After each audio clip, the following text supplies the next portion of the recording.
Assalamualaikum warahmatullahi wabarakatuh. Allahu Akbar, Allahu Akbar, Allahu Akbar, Allahu Akbar, Allahu Akbar, Allahu Akbar, Allahu Akbar, Allahu Akbar, Allahu Akbar, Allahu Akbar kabira walhamdulillahi katsira wa subhanallahi bukratan wa asila. La ilaha illallah wahdah sadaqa wa'adah wa nasara 'abdahu wa 'azza jundahu wa hazama al-ahzaba wahdah. La ilaha illallah wa la na'budu illa iyyahu mukhlishina lahu ad-din walau karihal musyrikun. Alhamdulillah, alhamdulillahilladzi ja'ala baital haram mathabatan lin-nasi wa amna wa faradal hajja 'ala ibadihi karman wa ihsana wa huwa al-ghaniyyul 'ala. Asyhadu an la ilaha illallah syahadatan tunji min liqa'iha wa asyhadu anna Muhammadan abduhu wa khairus shibah. Allahumma shalli wa sallim ala hadzal nabiyil karim wa rasulil azim wa ala alihi wa sahbihi ila man ittaqa. Amma ba'd, fa ya ayyuhal muslimun al-hadirun, usikum wa iyaya bi taqwallah wa qad fazal muttaqun. Qala Allah ta'ala fi kitabil karim, a'udzu billahi minasy syaithanir rajim. Bismillahirrahmanirrahim. Falamma balagha ma'ahu as-sa'ya qala ya bunayya inni ara fil manam anni asbahuka fanzur ma tara. Qala ya abati if'al ma tu'mar satajiduni insyaallah minas sabirin. Shadaqallahu azim wa shadaqar rasul wa ballaghna minasy syahidin. Allahu akbar, Allahu akbar, Allahu akbar walillahil hamd. Pada hari yang penuh berkah ini, suara takbir, tahmid dan tahlil menggema di seluruh penjuru jagat raya, seakan menggetarkan bumi dan membuka pintu-pintu aras langit semesta. Bumi, langit, matahari, bulan dan bintang-bintang semuanya berserentak untuk tunduk dan menghamba kepada Sang Pencipta. Demi matahari dan cahaya di pagi hari, demi bulan bila ia mengiringi, demi siang bila ia menampakkannya, demi malam bila ia menutupinya, demi langit serta pembinaannya, demi bumi serta penghamparannya, demi suka dan penyempurnaannya. Ternyata semua yang ada di langit dan di bumi pada saat dasarnya selalu bertasbih, bertahmid kepada Allah sebagai bukti ketundukannya kepada Sang Pencipta. Yusabbihu lillahi ma fis samawati wa ma fil ard, lahu mulku wa lahul hamdu wa huwa ala kulli syai'in qadir. Bertasbih kepada Allah yang ada di langit dan apa yang ada di bumi. Hanya Allah yang mempunyai semua kerajaan dan semua pujian, dan Dia Maha Kuasa atas segala sesuatu. At-Taghabun ayat 1. Allahu akbar, Allahu akbar, Allahu akbar walillahil hamd. Bila takbir yang kita kumandangkan belum mampu meruntuhkan sombongan diri, sejatinya kita belum bertakbir. Bila tahmid yang kita kemukakan belum mampu mendorong kita berderma kepada sesama, hakikatnya kita belum bertahmid.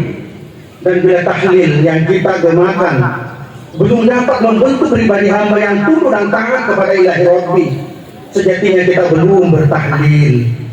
Momen Hari Raya Idul Adha yang mulia ini, kita semua dihantarkan untuk memahami, menyadari dan merasakan bahwa Allah yang Maha Besar. Sementara kita manusia kecil, tiada daya hidup kecuali dihidupkan Allah.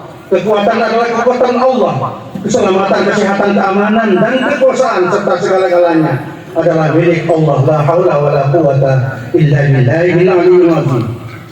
Masihkah kita berani berbangga dan bersombong diri, sementara kita bukan siapa-siapa?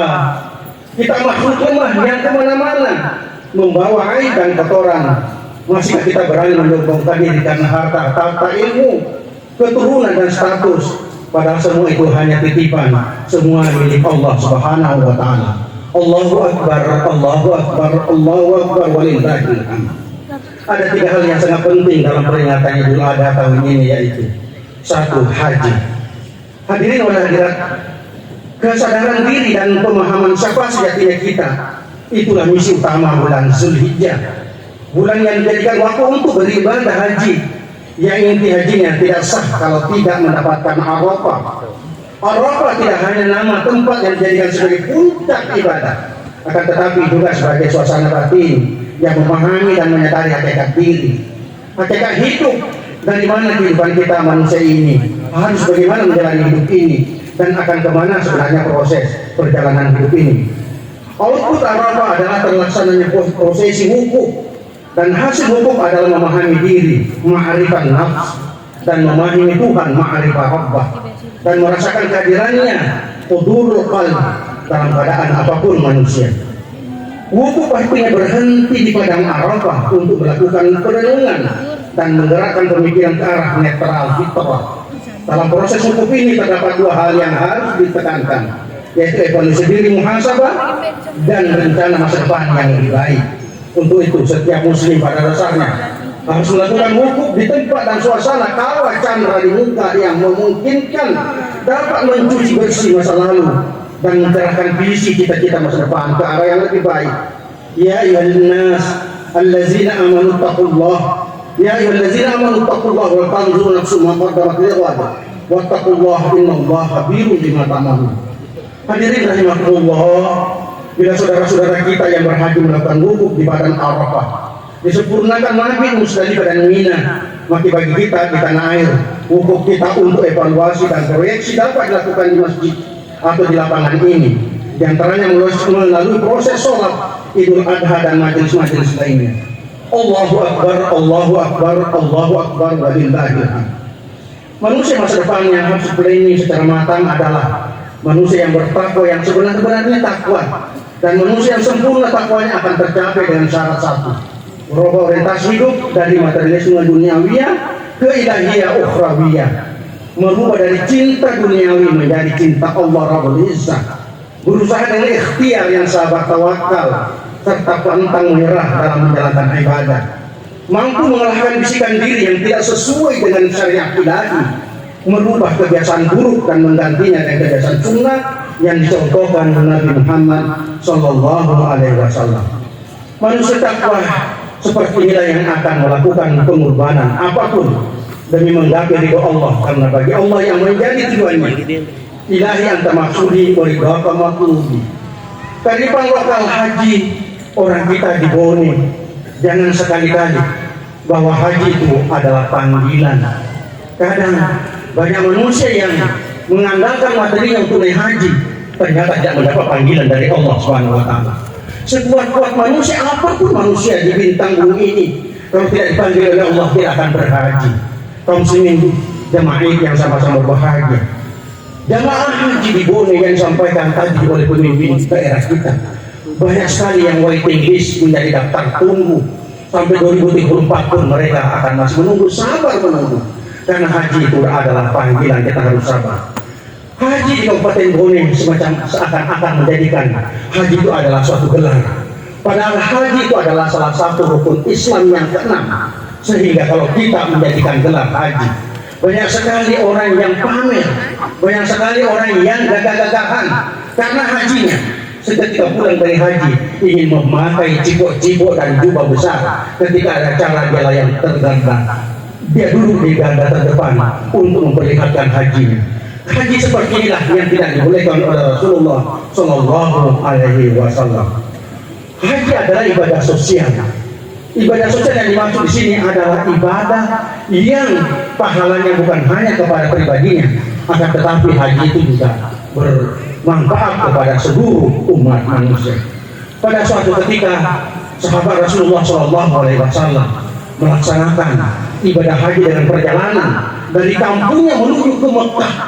Dalam perjalanannya dia membawa bekal yang sebesar-besarnya, yang segede-gedenya. Dalam perjalanan dia menemukan satu kampung berhari-hari dan berbulan-bulan tidak pernah mendapatkan makanan, sehingga sahabat Rasulullah SAW melimpahkan dan menyuguhkan semua bekal yang akan dibawa ke haji, sehingga para pejalan kaki yang akan menuju haji semua bekalnya dilimpahkan kepada masyarakat. Masyarakat dalam suatu desa itu, anak-anak tidak pernah mendapatkan makanan, nasi dan minuman. Dia hanya menjilat-jilat punggung orang tuanya ketika dia warna dan rasa asin. itu yang dirasa para bayinya. Dan menjilat-jilat telinganya, orang tuanya dia menjilat-jilat kuping hidungnya. Apa yang rasanya asin, itulah yang menjadikan kenyang pada penduduk itu. Sehingga saudara Rasulullah memberikan semacam rekomendasi, kalau bisa para sahabatku yang akan mengadakan perjalanan haji bubar untuk tidak jadi ke Mekah, akan tetapi semua berbekalannya ditumpahkan kepada masyarakat yang sangat miskin ini. Walhasil para pejalan kaki yang mengadakan musafir untuk naik haji batal ke Mekah dengan sendirinya karena bekalnya sudah dihampakan dan ditumpahkan kepada masyarakat miskin. Pada saat itu kaum muslimin jamaah Idul Adha yang sama-sama berbahagia, pulanglah para sahabat Nabi pulang ke tanah airnya, tidak jadi ke Mekah. Apa yang terjadi? Dijemput oleh beribu-ribu malaikat, malaikatul murdibin, yang menjemput bahwa inilah masyarakat yang haji mabrur. Walaupun tidak sampai ke tanah suci, akan tetapi ibadah sosialnya sangat menggaungkan umat Islam. Allahu Akbar, Allahu Akbar, Allahu Akbar, walillahil hamd. Yang kedua adalah kurban sebagai ibadah sosial. Hadirin rahimakumullah, dalam agama Islam ada dua macam ibadah, yaitu ibadah kasiran, individual yang pahalanya hanya kembali kepada pelakunya. Contohnya ibadah puasa, haji, zakat dan lain-lain. Sedangkan ibadah muadiyah, ibadah sosial, adalah ibadah yang pahalanya bukan hanya tertuju kepada pelakunya saja, namun kepada orang banyak, seperti infak dan sedekah. Al-Quran banyak sekali menyebutkan ayat-ayat yang berkenaan dengan perintah untuk beribadah, kasiran ibadah individual, dengan diiringi perintah untuk beribadah muta'adiyah, ibadah sosial. Sebagai contoh, Allah berfirman dalam surah Al-Baqarah, kerjakanlah sholat dan tunaikanlah zakat. Bahkan ayat yang berkenaan dengan orang-orang yang masuk neraka, nanti mereka akan ditanya oleh malaikat, sebagaimana dalam surah Al-Mudaththir ayat 42 yang berbunyi, A'udzubillahi minasyaitonirrajim, bismillahirrahmanirrahim. Ma salakakum fi saqar? Qalu lam nakum minal musallin, lam nut'imul ji'an. Kenapa kamu menjadikan kamu masuk neraka? Kami orang yang sholat, tapi kami tidak dihitung sebagai orang sholat. Yang kedua, kami tidak pernah memberikan makan kepada fakir miskin. Allahu Akbar, Allahu Akbar, Allahu Akbar. Ternyata memberi makan kepada orang miskin adalah jaminannya surga. Allahu Akbar, Allahu Akbar, walillahil hamd. Seorang pelacur bisa masuk surga karena ketaatannya memberi makan kepada binatangnya. Sampai hebatnya memberi makan di sisi Allah. Allah pun memberi rekomendasi untuk boleh tidak berpuasa bagi lanjut usia dengan hanya memberi makan kepada fakir miskin yang disebut fidyah. Ketika Rasulullah ditanya, perbuatan apakah yang paling baik dalam Islam? Rasulullah menjawab, adalah memberi makan. Jadi topik makanan di sini adalah sinonim dengan potensi. Contoh-contoh potensi yang sangat dimiliki manusia kreatif. Yang pertama, guru, keluarkanlah ilmumu, makanan.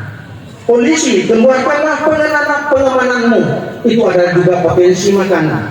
Hakim, keluarkanlah keadilanmu. Insinyur, keluarkanlah kreativitasmu. Tentara angkatan, keluarkanlah perlindunganmu. Pemerintah, keluarkanlah penataanmu. Dokter, keluarkanlah pengobatanmu. Ibu kandung, keluarkanlah kasih sayangmu. Ibu tiri, keluarkanlah kasihmu kepada anak tirimu. Keluarkan semua potensi spiritual dalam spotmu menjadi amal soleh.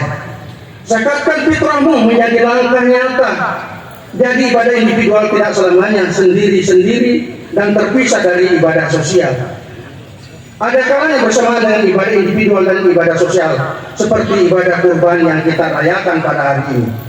Nabi Muhammad sebagai teladan. Ternyata Rasulullah Shallallahu Alaihi Wasallam apabila dihadapkan kepada dua pilihan antara ibadah individu dan ibadah sosial, kemudian keduanya merupakan ibadah sunnah, maka Rasulullah memilih ibadah sosial. Contohnya, walaupun Rasulullah mempunyai kesempatan untuk beribadah haji 3 kali, namun beliau hanya memilih 1 kali saja dalam hidupnya. Sementara kita umat di Indonesia, terutama di Bone, beribadah setiap haji merupakan tujuan hidup. Rasulullah pun memiliki kesempatan untuk beribadah umrah sunnah ratusan kali, bahkan beribu-ribu kali. namun beliau hanya umrah sunnahnya 2 kali. Kalau kita sebisanya setiap bulan. Yang semestinya Rasulullah berpikir, uang untuk haji dan umrah sebaiknya untuk menyimpangkan untuk orang yang tidak mampu. Jadi motivasi pada sosialnya jauh lebih tinggi daripada ibadah individunya. Mari kita ikuti Rasulullah SAW. Perintah berkurban dengan demikian adalah konsekuensi dari pengakuan keimanan kita. Dengan kurban sebenarnya insya Allah hendak menguji mana di antara hamba yang benar-benar beriman dan bertakwa. Hal ini senada dengan penegasan Allah dalam surah Al-Ankabut ayat 2. Ahasiban nasu ayyutraku ayyaqulu amanna wa hum la yuftanun. Apakah manusia itu tidak mengira bahwa mereka dibiarkan saja mengatakan kami telah beriman sedang mereka tidak diuji lagi. Sejarah kurban selain dari Nabi Ibrahim dan keluarganya bisa diambil pelajaran kurban yang dilakukan oleh anak Nabi Adam alaihissalam, Qabil dan Habil. Sebagai Allah perintahkan Nabi Muhammad untuk memahaminya. Al-Maidah ayat 27 yang berbunyi, wa alaihim naba'a abna Adam bil haqqi idh qarraba qurbanan fatuqbila min ahadihima wa lam yutaqabbal min al-akhar qala la aqtulannaka qala innama yataqabbalu Allahu minal muttaqin. Berkurban merupakan bentuk konkret suatu ketaatan dan ketaatan kepada Allah. Kalau kita mencintai Allah, mencintai agamanya, maka hal tersebut harus dibuktikan dengan rela melakukan persembahan yang terbaik pada Allah. Ada 4 hal yang penting intisari berkurban. Pertama, takarruf pada Allah. Yang kedua, memperkokoh iman dan takwa. Kemudian ketiga, peningkatan akhlak. Kemudian pembentukan kesalehan sosial. Kaum muslimin jamaah Id yang sama-sama berbahagia. Nabi Ibrahim alaihissalam ibu umat manusia sedunia. Nabi Ibrahim mendapat julukan Abu Dhaifan, bapaknya para tamu memberi makan. Kemudian Nabi Ibrahim adalah Khalilullah, kekasihnya Allah. Kemudian Nabi Ibrahim alaihissalam adalah bapak monoteisme, menggaung-gaungkan hanya Allah satu. Kemudian Nabi Ibrahim adalah ulul azmi, adalah gelar tersendiri yang diberikan satya lencana oleh Allah pada Nabi yang diutusnya. Kemudian Nabi Ibrahim adalah bapak Anbiya. Nabi Ibrahim alaihissalam tidak ketahui bahwa hampir 60% Nabi dalam Al-Quran adalah keluarganya Nabi Ibrahim alaihissalam. Sebagai diketahui Bapak Nabi Ibrahim alaihissalam digaung-gaungkan dalam syahadat, baik syahadat yang pertama maupun syahadat yang kedua. Kemudian Nabi Ibrahim adalah bapak pembangunan, membangun kapal bersama keluarganya yang tidak henti-hentinya walaupun dirongrong dan ditantang oleh Namrud. Akan tetapi hati dan visi-visinya tidak pernah kendor. Itu disebut dengan bapak pembangunan. Kemudian Nabi Ibrahim alaihissalam adalah bapak pengorbanan, rela mengorbankan anaknya untuk memelihara anaknya ketika bermimpi, dan anaknya mempunyai loyalitas yang tinggi, setia sampai akhir. Akan tetapi Tuhan mempunyai pilihan lain. Kemudian Nabi Ibrahim adalah bapak pendidik. Kemudian Nabi Ibrahim alaihissalam adalah bapak debat, bisa berdebat melawan Namrud. Ketika Namrud mendirikan patung-patung di sekitar Ka'bah ribuan, akan tetapi visi misinya Nabi Ibrahim alaihissalam memotong dan meruntuhkan, merobohkan semua patung-patung di sekitar Ka'bah. Tinggal satu patung yang besar ditinggalkannya dengan sebuah kapal dan menyampaikan kepada Namrud bahwa patung yang besar ini yang memotong-motong dan merobohkan seluruh patung wahai Namrud. Sebegitu Nabi Ibrahim alaihissalam. Allahu Akbar, Allahu Akbar, Allahu Akbar, walillahil hamd. Jabatan membuat orang disegani, kekayaan membuat orang dikagumi. Memang pandangan sepintas menganggap jabatan dan kekayaan sebagai sebuah kehormatan. Namun demikian perlu diingat, dalam ajaran ulama sufi dikatakan bahwa ada orang yang dipandang mulia oleh penduduk bumi, tetapi mata penduduk langit dia adalah orang yang hina. Ada orang yang dihormati dan disegani oleh masyarakat umum, padahal di mata penduduk langit dia adalah musuh Allah Subhanahu wa Ta'ala. Para aidin, kaum muslimin, jamaah Id yang sama-sama berbahagia, untuk menciptakan perbaikan sosial agar kesejahteraan masyarakat meningkat, harus musyawarahkan dengan melibatkan ketiga unsur di atas. Masing-masing tidak boleh berjalan sendiri-sendiri atau menuhankan identitas atau ego sektoral, akan tetapi menebarkan kasih sayang dan bebas dan merdeka dengan dirinya, memaksakan kehendak orang yang lain. Itulah sebabnya sekalipun Nabi Ibrahim alaihissalam sebagai pemimpin rumah tangga, beliau tetap meminta pendapat kepada anaknya Ismail dan meminta persetujuan dari istrinya Siti Hajar sebagaimana yang disebutkan dalam surah As-Saffat tadi. Maka tak kalah Ismail sampai pada umur yang sanggup berusaha bersama-sama Ibrahim. Ibrahim berkata, "Hai anakku, sungguh aku melihat dalam mimpi bahwa aku menyembelihmu, maka pikirkanlah apa pendapatmu." Ismail menjawab, "Hai bapakku, aku loyal. Kerjakan apa yang diperintahkan kepadamu. Insya Allah kamu akan mendapatkan termasuk orang-orang yang sabar." Demikian khutbah Idul Adha yang sempat kami sampaikan pada hari ini. Kami ingin menyampaikan bahwa Nabi Ibrahim alaihissalam ketika akhir hayatnya dia selalu menjamu memberikan makan kepada umat manusia yang diberi gelar dengan Abu Taiban. Pada suatu ketika ada seorang Majusi diajak makan, ternyata orang Majusi itu tidak memberi doa dan tidak mengatakan apa-apa sehingga diusirlah Majusi itu oleh Nabi Ibrahim alaihissalam. Dibenci dan Allah mengutuk perbuatan daripada Nabi Ibrahim alaihissalam. Seketika itu Nabi Ibrahim memanggil kembali orang Majusi itu dan mengajak makan, dan ketika makan Allah sangat memujinya. Dalam keadaan makan berdua dengan orang Majusi, datang seorang yang tidak diundang masuk seketika di dalam ruangannya Nabi Ibrahim alaihissalam. Dia adalah manusia luar biasa. Nabi Ibrahim bertanya, "Wahai hamba, siapa engkau datang tanpa izin kepadaku?" "Saya adalah seorang malaikat, namanya saya adalah malaikat Israfil." "Wahai hamba Allah, apakah gerangan engkau datang kepadaku? Apakah engkau mencabut nyawaku, wahai malaikat Israfil?"